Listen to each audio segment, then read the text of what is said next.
I've never formally counted, but I'm pretty sure that the whole "why is Dottore burning Irminsul" ranks consistently among my top 5 lore questions that I get asked. And for the longest time, my answer to this was, I don't know, because really, honestly, truly, I had no idea, so I didn't really think too deeply about it. But now that I've gone through this year's Lantern Rite, I'm sitting here like, these two pictures are the same picture. And sure, okay, maybe you think it's a bit of a stretch to try and link the Homa ritual of Lantern Rite to whatever blasphemous experiment Dottore has planned, but I decided to investigate this whole thing, and, well, let's just say I ended up with a corkboard full of pins and strings that don't exactly paint the clearest of pictures, but the sheer amount of connections and coincidences present sure do raise some eyebrows. And now that we know our next destination is Nod Cry, which is also Dottore's current headquarters, I can't help but feel like the events of Lantern Rite might be some kind of loose foreshadowing.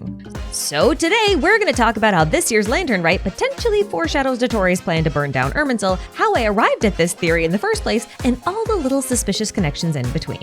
Just as a heads up, this theory will be a little all over the place. We've got big tinfoil hat energy today. You have been warned. And as always, before we start, do note that you can find everything you need, including timestamps, spoiler warning, citations, attributions, and links to related content in the description box, while post-video notes and corrections will be in the pinned comment. Okay, so I have a match. Let's light this theory up. Everything I'm about to present comes back to the Homa ritual, but to get there, we kind of need a little history lesson because I'm pretty sure that this is the very first time we've actually seen the Homa ritual featured in a quest, like explicitly, which feels really weird to me because I've made like 5 videos on the subject of Homa, but anyway, it's history time. So over 3,000 years ago, when the Archon War in Liyue was still going on, there was a tree god named Tao Do who was perched atop a mountain and was also said to be a sort of guardian or gatekeeper of the realm of the dead. Long story short, they got dragged into the fighting during the war, so the boundary or gateway between the realm of the living and the realm of the dead got real blurry for a while, and all the dead stuff started bleeding through to the realm of the living in the form of Fetor. This situation was worsened by the fighting between gods because when a god died, they would also produce more Fetor. And as Tao Do weakened, they were unable to maintain the border properly, so Fetor quickly swept across the land in the form of a deadly, incurable plague. The people of Liyue suffered the effects of the Fetor plague until 8 adepts developed a method to cleanse the Tao Do and restore the border between life and death. To do this, the adepts pinpointed 8 critical ley line nodes and set up special altars for use in a Homa ritual. The Homa ritual was essentially purification by fire, and it succeeded in burning away the Fetor, which restored Tao Do's ability to maintain the border. But the ritual also caused Tao Do to sink into the ley lines, which in turn moved the location of the border from the mountaintops to a place deep underground, which is also where the ley lines are. This border is now managed and maintained by Hu Tao's family, who inherited the knowledge of the Homa ritual from the adepts, hence her signature weapon, the Staff of Homa. Now, the Homa ritual is based on a real ceremony wherein the officiate offers gifts to the gods by burning the gifts in a sacred flame in exchange for the gods' blessings. The effects of these blessings can vary, but most of them seem to revolve around cleansing negative energies, which is also what we see in Genshin, so that's kind of what we're gonna roll with. Now, the reason you burn the offerings in Homa rituals is because in the Indic religions that perform Homa rituals, fire is seen as a gateway between Earth and the spiritual realm, so burning the offerings is kind of like sending them to the spirit realm where they can reach the deities whose power you want to invoke. I don't want to go much deeper down the Homa hole than that right now because I have, in fact, made a whole deep dive video on the ritual as it pertains to Genshin already, so you can just watch that if you want more context. For today's purposes, it's really only important that you remember that the Homa ritual requires the burning of an offering to receive the power of gods in order to cleanse negativity or filth. And with that in mind, you might then wonder why we burn the little effigies of the Tao Do during the Homa ritual if we're supposed to be burning the offerings instead. And that's because in Genshin, fire is seen as a purifying force. I think Natlan is actually the most explicit example of this that we have, with the fire like phlogiston being able to cleanse abyssal filth. But if we want an example a bit closer to home, we can look to the plague that was caused by the Fetor. Because the sealing and purification of the Tao Do didn't actually cleanse the plague caused by the Fetor from the land. It merely stemmed the flow of new Fetor from leaching out of the realm of the dead. Lots of Fetor remained in the land of the living, especially especially within the bodies of the recently deceased. So, in order to cleanse the plague from the land, the people of Liyue began cremating their dead, which burned away any remaining Fetor, thus preventing the spread of the plague. So, the reason we burned effigies of the Tao Do in the quest is because we were trying to cleanse Fetor from the tree. But we can't exactly set the tree itself on fire, so the next best thing is to have the effigies act as the Tao Do's proxies and absorb the Fetor in its place. Then we can set fire to those effigies and burn the Fetor away. As a point of comparison, these effigies seem to function on the same principles as Lanyan's rattan dolls. But more on that in a minute, because I suspect that many of you are currently wondering what the heck all of this actually has to do with Dottore, because surely I'm not suggesting that the old quack is going to try and set fire to Irminsul in order to burn away all the bad junk in it, right? Because if he was to go through and cleanse all the abyssal matter from Irminsul, that would make him a good guy, and that's a bit odd, right? Yeah, it would be odd and also very much out of character. So while I do think it's possible that he's actually performing a Homa ritual in this scene, and we're going to explore this in depth as we go forward, I am by no means trying to make him out to be a good guy here, because it's not as though he's going to try and cleanse evil or abyssal matter from Irminsul for any morally sound or virtuous reason. In fact, I think he's going to do it just because he can, to prove a point. Because what you gotta understand about Dottore is that everything he does is done in the pursuit of knowledge, of research. It's all a big experiment. He loves to break through the boundaries of knowledge, and in that respect, no subject or methodology is taboo. If something interests him, he's gonna pursue it. And if we go down the list of Dottore's specific research topics, we can see a lot of weird parallels between said research and Hu Tao's Homa ritual. Let's start by talking about the easiest parallel: Fetor. So the energy that we call Fetor is inextricably linked to death. It's the energy that leaks out of the realm of the dead, and it's likely the same energy that lingers behind after a god dies and their forms are left to rot. More on that in a second. Now in Liyue, this Fetor energy caused a plague whereby it literally siphoned away years off of the infected target's life force. In other words, it caused accelerated aging. Now the reason I keep suggesting that Fetor also comes from the bodies of dead gods and their lingering resentment, even though Lantern Rite never said that, is because of Orobashi, who I realize died in Inazuma and therefore seems completely irrelevant to all of this, but upon his death, Orobashi released a malignant force called the Tatarigami, which also caused plague-like symptoms and was sealed away, similar to Liyue's Fetor. But the more important thing to note here is that the crystal marrow that grows from Orobashi's remains were used here in the creation of delusions during the Inazuma Archon Quest, and using one of those delusions caused a backlash in the form of accelerated aging, which was quickly followed by death. Same as the Fetor.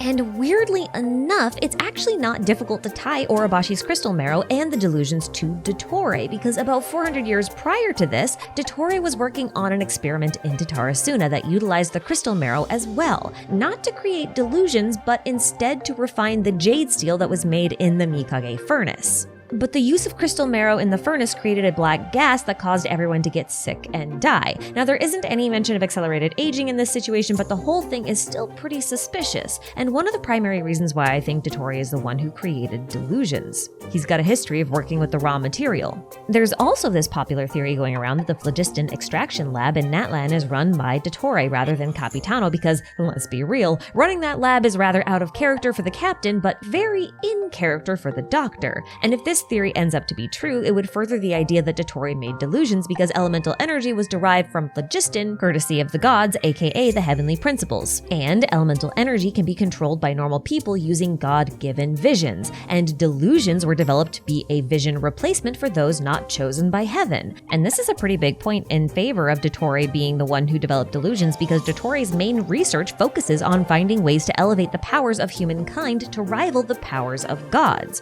Creating a device like a delusion that could rival god-given visions is totally in line with his research, so he really is the best candidate for the inventor of delusion technology.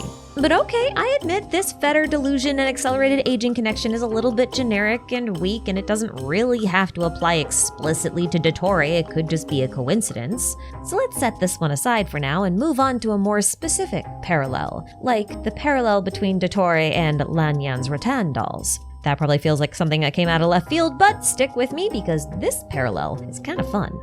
The purpose of Lanyan's rattan dolls in the context of the Homa ritual and some other related applications is to act as a proxy for the person or object that it represents. For example, one of Lanyan's dolls acted as a proxy for Xingqiu's great-grandfather and absorbed much of the fetor that plagued him, thus slowing down the spread of his sickness. Another example can be found in the Tao Do effigies. Hu Tao can't burn down the Tao Do tree to purify it, so we have to burn effigies of the tree instead. The effigies serve as proxies. And the final example are these little rattan effigies of Hu Tao that Lanyan made to absorb some of the ritual's recoil in the hopes that the effigies could die in Hu Tao's place. Now, from what I can tell, Lanyan's rattan dolls are based on a wider tradition of crafting effigies that's found throughout Southeast Asia. They can be made out of a wide variety of materials like cloth or straw or stone or wood, or in Lanyan's case, they're made out of rattan. So I'm mostly going to be looking at examples of rattan effigies like these Hun Payon, which are found in Thailand.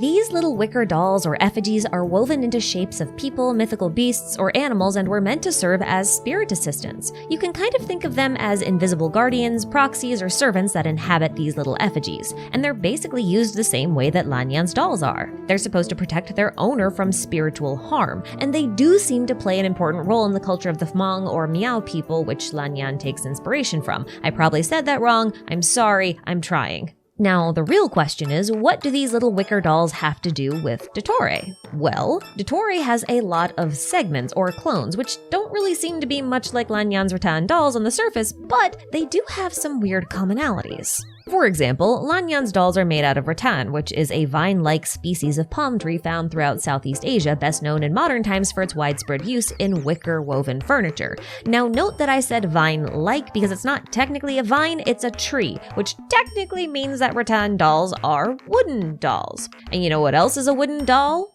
Dottore's segments. And we know this because the design of the segments are based off of Wanderer, and Wanderer is a mechanical puppet that is made from the wood of a silver tree, most likely Irminsul itself. Ergo, Dottore's segments should follow the same principles. And if Dottore's segments follow the same principles as Wanderer's construction, that means they're also probably mechanical the way Wanderer is. Now, is this relevant? Yes, because rattan dolls and other similar effigies are actually considered to be a type of golem. And you know who made mechanical golems in Genshin? Khaenri'ah did. Those giant ruin guards in the desert are straight up called golems, and Wanderer's mechanical body is actually based off of Khaenri'ah puppet technology. Well, technically Remuria also had golems, but honestly that kind of just proves out my point because Remurian golems were like brand new stone bodies that the consciousnesses of Remurians used as physical vessels. So it's not that far off from what's going on with Wanderer, which also means that he was originally a golem. Which checks out because I'm pretty sure Wanderer's design is based off of a wooden Kokeshi doll, or a Bunraku doll since he was based off of Kabuki theater and Bunraku is basically Kabuki puppet theater, and they still have wooden skeletons in construction, so it doesn't really matter, it's still a wooden doll. So if Lanyan makes these little wooden spirit golems to take the place of Hu Tao so she doesn't die, we have to consider the possibility that Dottore's golem-like segments may be able to perform a similar role. That is not to say that they were explicitly created for this role, but merely that they can also perform this role. And technically, we saw this sort of happen when Dottore nixed a bunch of them as part of his deal with Nahida. They took the fall for him. This case may actually apply to Wanderer and his sister puppet in the Shogun as well, since A appears to have created both of them with the intent for them to take her place. And here's where it gets a little weird. Sorry for the tangent, this is necessary. A's original goal in making puppets like Wanderer was to create a clone of herself so she could effectively die, leaving the puppet to take her place, and that's exactly what she did. She made the Shogun puppet in her image, then placed her consciousness into a sword. Wanderer was one of the many prototypes for this exact process. A releasing herself from her mortal body and allowing herself to be replaced by a mechanical decoy sounds quite a bit like the Taoist concept of Shijie, which roughly translates to corpse release. It's a daunting name, I know, but in practice, this is the art of ascending one's need for their physical form, usually in pursuit of immortality. The practice of Shijie is associated with Taoist immortals who began their journey as mortals. They are also known as adepts, just like the 8 great adepts from the Lantern Rite quests. The art of Shijie requires something to be offered in the place of a corpse in order to achieve ascension and discard the physical body. In other words, one has to go through the motions of death without actually dying, but they have to leave something behind in the place of their corpse. For example, an adept may fake their own death and place an effigy like a straw doll or a sword inside the coffin where their body should be before the coffin is buried. It may be easier to think of this process as a form of metamorphosis, and I mean that in the terms of like a butterfly or a cicada. When a cicada nymph casts off their exoskeleton, they leave behind their exuvia, and then they fly off into the sky with newfound wings. They ascend their previous body, and in the process, they leave something like a shell behind. And yes, this is likely what Zhongli did when he faked his death and left behind his exuvia as a substitute for his own corpse. Straw dolls and swords are the most common substitutes used in Shijie, which matters here because A put her consciousness into a sword, and the web event variation of Lanyan's rattan dolls look just like Taoist straw dolls, which coincidentally are only supposed to be made by adepts. Now, I do have to recognize that while they are similar, the straw dolls and the rattan dolls do seem to have slightly different purposes. A does illustrate this perfectly because the Shogun puppet functions as a rattan doll, a spiritual protector golem that acts in place of A, while the sword that A's consciousness went into is more of her straw doll, the proxy or exuvia for her death. Now, going through the Shijie process mandates a complete name change, which is what we see with Wanderer as well. This implies that Wanderer's original purpose was that of a corpse substitute. Now, whether he was made to take the place of A or Makoto is debatable, but it is interesting because Wanderer is considered to be dross. In other words, discarded material, waste, detritus. He's supposed to be the straw doll, the thing that gets cast aside, or like the exuvia. And in a roundabout way, that brings us back to Dottore.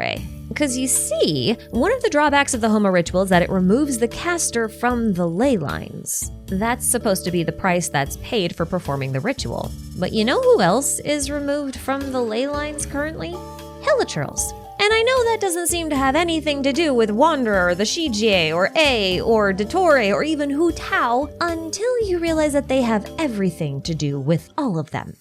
Hilichurls were once regular people who got cursed by Celestia. Once stripped of their humanity, they are no longer accepted by the ley lines, and the ley lines are where the dead things go. So, when Hilichurls feel that their end is approaching, they seek out a quiet, dark place, and eventually they just melt away into goo.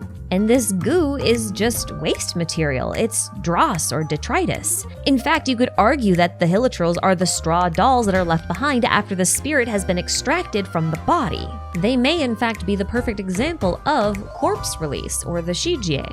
And Dottore actually has an interest in this process. Back when he was still known as Zandik, he once studied both Elazar and Hilichurlification. In fact, he was the one who figured out that certain applications of elemental energy could mitigate or potentially eliminate the effects of Elazar, which was caused by forbidden knowledge exposure, which is just abyssal power.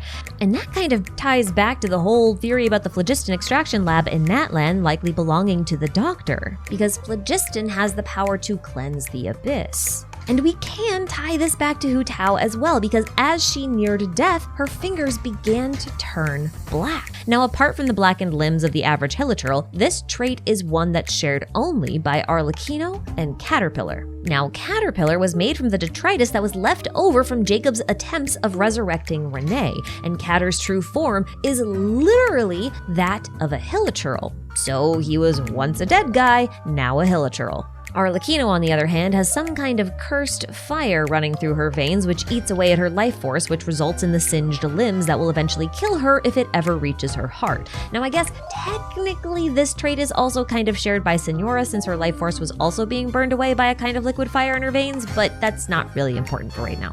But what is important is that Dottore studied the cursed fire in Arlecchino's blood and used it to develop a method to burn away someone's memories, resulting in the death of their previous identities.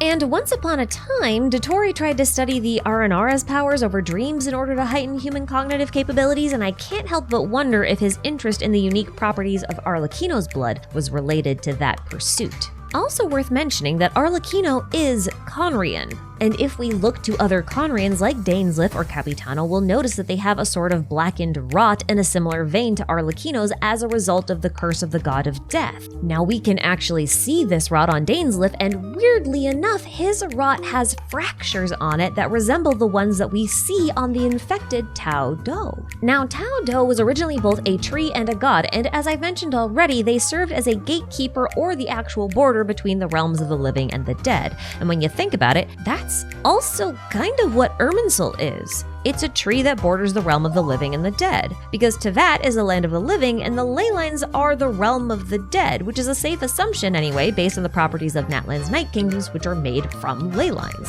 And now we have to wonder if Irminsul was ever a god at one point. And I don't mean like Ruka Devata, but a totally different god. Legend of the Shattered Halberd not only seems to take place in Conria, but also implies that Irminsul was indeed a god at one point. But it's also a fictional book and not the most reliable source. However, we do have two other examples of trees that were once similar beings to gods. So there's this tree in Liyue, which is technically Ajdaha's tail, and Ajdaha was likely a dragon sovereign, which is kind of funny to me because the demon name of Tao Do is Gun, who is described in the Lesser Key of Solomon as a three-headed dragon. You know who else shows up as a three-headed dragon? Durin. At least he does in Similanka, which is a funny coincidence because his real dead body in Teyvat is in Dragonspine, and his blood was soaked up by this silver tree, which allowed it to gain sentience and also sprout fiery butterflies on its branches that really remind me of Hu Tao's fiery butterflies.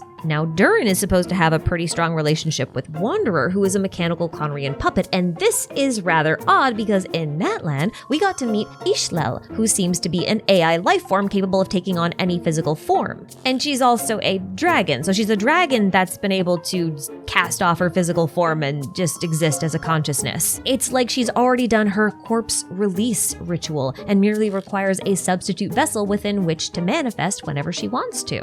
Which made me wonder if the mechanical puppet technology in Conria was actually based on draconic technology. And what makes this even stranger is that we know that dragon technology in general, which is also known as secret source technology, comes from the moon, which is worshipped in Nord Cry, which is also Dottore's base of operations currently, and the people there are said to be able to use a mysterious power that predates the elements. And I'm pretty sure that this power should be related to the secret source technology because the secret source technology and the moons are two of the things that should predate the elemental system. And do you know what symbol is associated with the secret source mechanisms the most? The Homa symbol. With all this information in hand, let me explain why I think Dottore is actually trying to perform a Homa ritual on Irminsul. There have been a few instances in the game where we've heard the line, "In war, the winners burn bright while the losers turn to ash," or some variation thereof. We hear it first from Apep in relation to the dragon's loss against the Heavenly Principles, and we hear it again in Natlan when speaking of the fight between humans and the Abyss. And I've been wondering if this too is a reference to the Homa ritual. Because remember, the purpose of Homa in Genshin is to cleanse filth, or rather, to burn away the unwanted or the undesirable. And I've been thinking that when it comes to war within Teyvat, the Homa ritual might be the thing that's performed by the victors, who have earned the right to choose which aspects of the world they wish to discard and burn away, so they can create new things from the ashes. And that idea makes me think about how Conria was burned to ashes by Celestia, and how in Travail, Dainsleif says, "Some say the few are chosen and the rest are dregs," in reference to the people of his homeland. Celestia must have decided that Conria was just detritus and set them off to burn in a Homa ritual. Which is quite interesting because the book Perrin Harry, which is related to Arlecchino, implies that in order to enter Conria, you have to pass through a chimney filled with ashes and declare that you are dead. So even here, the idea of the dregs being related to dead matter that needs to be burned away persists. And everything that we know about the Tsaritsa and Piero points to a desire for war between the Fatui and Celestia, and the Fatui intend to win. The Shivada gemstone has lines from the Tsaritsa where she asks someone to burn away the old world for her, and Piero makes reference to the creation of a new world in Winter Night's Lazzo. Considering the fact that Irminsul is the world tree and Dottore is the one burning it, then it's reasonable to assume that the Doctor would be cleansing the world of all of Piero and the Tsaritsa's dislikes via a Homa ritual, with any potential backlash being distributed amongst his segments, just like Hu Tao's Rattan dolls. Now again, I am not saying that Dottore is suddenly going to become a good guy because he's cleansing the world of all its filth or anything. On the contrary, he calls this an experiment in blasphemy, which means he lacks reverence for the powers of the divine. And by performing this ritual, he's basically mocking the powers of gods rather than paying respect to them in the way that Hu Tao does, because Dottore wants to elevate humans to the level of gods. Executing the Homa ritual in this way is like declaring victory in war regardless of whether or not a war even occurred. He's kind of T-posing for dominance here. But the scary thing about this idea is that if Dottore is the one who performs the Homa ritual, then he's also the one who decides what gets burned. And I also think that in spite of all these crazy connections that I've laid out today, this burning of the tree may never actually come to pass, at least not in full. For all this talk of burning, we have to remember that there is one very important character who will not allow the burning of the world to continue. And that person is the Traveler. In their profile card, it even says, "But the world shall burn no more, because you shall ascend to the seat of God." So, what do you think? Is this the Doctor's plan, or am I just seeing patterns where there are none? I could actually be convinced either way, so let me know down below. And regardless of which opinion you're partial to, I do hope you at least enjoyed the last 25 minutes or so of this video, and I look forward to seeing you in the next one. Thank you all so much for watching. This is Ashikai, signing out.